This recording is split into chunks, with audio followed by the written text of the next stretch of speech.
எல்லாருக்கும் வணக்கம். நைட்ல நம்ம வானத்துல பாக்குற நிலா, அது பல வருஷமா மனுஷனுக்கு ஒரு பெரிய கனவா இருந்துச்சு. ஆனா ஒரு நாள் அந்த கனவை நிஜமாக்க ஒரு பயணம் தொடங்குச்சு. இது தைரியம், அறிவியல், அப்புறம் ஒரு பெரிய லட்சியத்தோட கதை.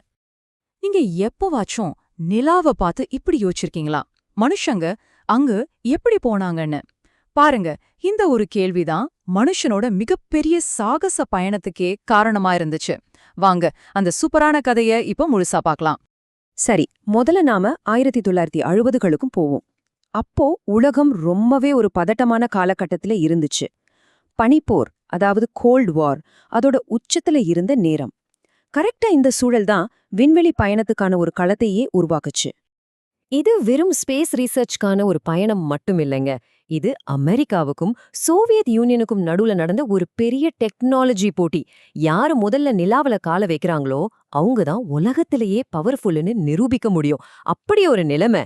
சரியா, இந்த மாதிரி ஒரு சூழல தான் அமெரிக்க பிரசிடென்ட் ஜான் எஃப் கெனடி ஒரு தைரியமான வாக்குறுதியை கொடுத்தாரு. இது ரொம்ப தெளிவான, ஆனா கேக்குறதுக்கே முடியாத ஒரு டார்கெட் மாதிரி இருந்துச்சு. சோ இந்த பெரிய சேலஞ்ச அமெரிக்கா எப்படி சமாளிச்சுது?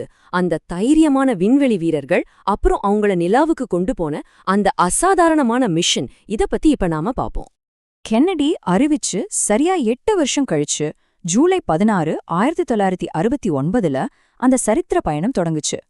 பல வருஷ உழைப்பு, ஆயிரக்கணக்கான விஞ்ஞானிகளோட முயற்சி, ஒரு நாட்டோட கனவு, எல்லாமே அந்த ஒரு நிமிஷத்துல ஒன்னு சேர்ந்துச்சு. இந்த வரலாற்று பயணத்துல போனவங்க தான் நீல் ஆம்ஸ்ட்ராங், பஸ் ஆல்ட்ரின், அப்புறம் மைக்கேல் காலின்ஸ். இவங்க 3 பேருக்கும் தனித்தனியா முக்கியமான வேலைகள் இருந்துச்சு. அவங்களோட டீம் ஒர்க் இல்லாம இந்த சாதனை நடந்திருக்கவே முடியாது.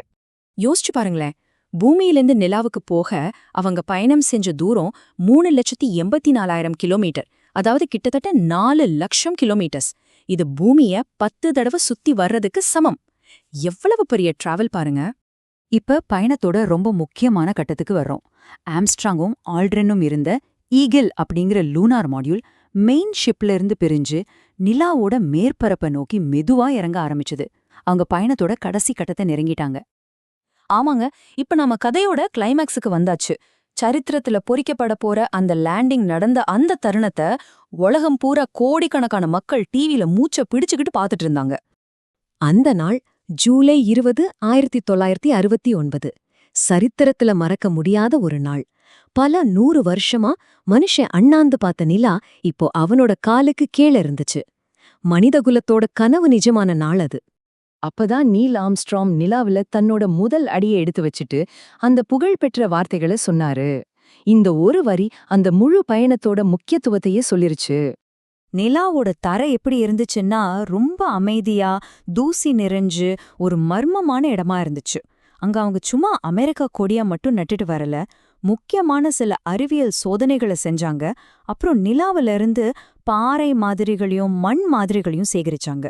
ஆம்ஸ்ட்ராங்கும் ஆல்ட்ரினும் நிலாவுல சரித்திரம் படைச்சிட்டு இருந்தப்போ நம்ம கண்டிப்பா மைக்கேல் காலின்ஸ மறக்கவே கூடாது. அவரு தனியா மெயின் ஷிப்ல நிலாவை சுத்தி வந்துட்டு இருந்தாரு. அவங்கள பத்திரமா பூமிக்கு கூட்டிட்டு வர காத்துட்டு இருந்த பிரபஞ்சத்தோட தனிமையான மனிதர் அவர்தான். சரி, இந்த வரலாற்று நிகழ்வு ஏன் இன்னைக்கும் ரொம்ப முக்கியம் பேசப்படுது? இது வெறும் ஒரு தடவை நடந்த சாதனை மட்டும்தானா? இல்லவே இல்ல. இதோட தாக்கம் ரொம்ப ஆழமானது. அத பத்தி இப்ப பார்க்கலாம். பாருங்க, இந்த அப்போலோ 11 மிஷன் மூலியமா நம்ம ஸ்பேஸ் ரேஸ்ல ஜெயிச்சதை மட்டும் இல்ல, அதையும் தாண்டி நம்மளோட அன்றாட வாழ்க்கையிலேயே நிறைய மாற்றங்கள் வந்துச்சு. நுகர்வோர் தொழில்நுட்பத்துல பெரிய முன்னேற்றம், சேட்டலைட் கம்யூனிகேஷன்ல வளர்ச்சி, இப்படி பல விஷயங்களுக்கு அது வழிவகுத்துது. இன்னும் சொல்லப்போனா ஒரு தலைமுறையே அறிவியல் படிக்கணும்னு தூண்டுச்சு. அப்பல்லோவோட அந்த பயணம் அப்போ. ஆனா சந்திர பயணம் அதோட முடியல. இப்பவும் தொடர்ந்துட்டு தான் இருக்கு. அமெரிக்காவோட ஆர்டிமிஸ் ப்ரோக்ராம் ஆகட்டும், நம்ம இந்தியாவோட சந்திரயான் 3 ஆகட்டும், மறுபடியும் நம்ம நிலாவை நோக்கி போயிட்டு இருக்கோம். அதனால நிலா இனிமேல் வெறும் தூரத்துல இருக்கிற ஒரு வெளிச்சம் மட்டும் இல்ல. அது மனுஷனோட லட்சியத்தோட ஒரு சின்னமா மாறிடுச்சு. நம்மனால எதையும் சாதிக்க முடியுங்கிறதுக்கு அது ஒரு பெரிய எடுத்துக்காட்டு. ஆனா தெரிஞ்சுக்கோங்க, இது வெறும் ஒரு ஆரம்பம்தான். ஏன்னா நம்மளோட அடுத்த மாபெரும் பாய்ச்சல் சும்மா நிலாவுக்கு திரும்பி போறது மட்டும் இல்ல. அது செவ்வாய் கிரகம். ஆமாங்க, நிலாவிலிருந்து செவ்வாய் வரைக்கும் இந்த மனிதகுல பயணம் தொடர்ந்துட்டு தான் இருக்கும். அப்போலோ 11 நமக்கு சொல்லிக் கொடுத்த பாடம் என்னன்னா, உறுதியோடையும் அறிவியலோடையும் எல்லாரும் ஒன்னு சேர்ந்து முயற்சி செஞ்சா எதையும் சாதிக்க முடியுங்கிறது தான். வானம் நம்மளோட எல்லை கிடையாது. இந்த ஆய்வு பயணம் தொடரும்.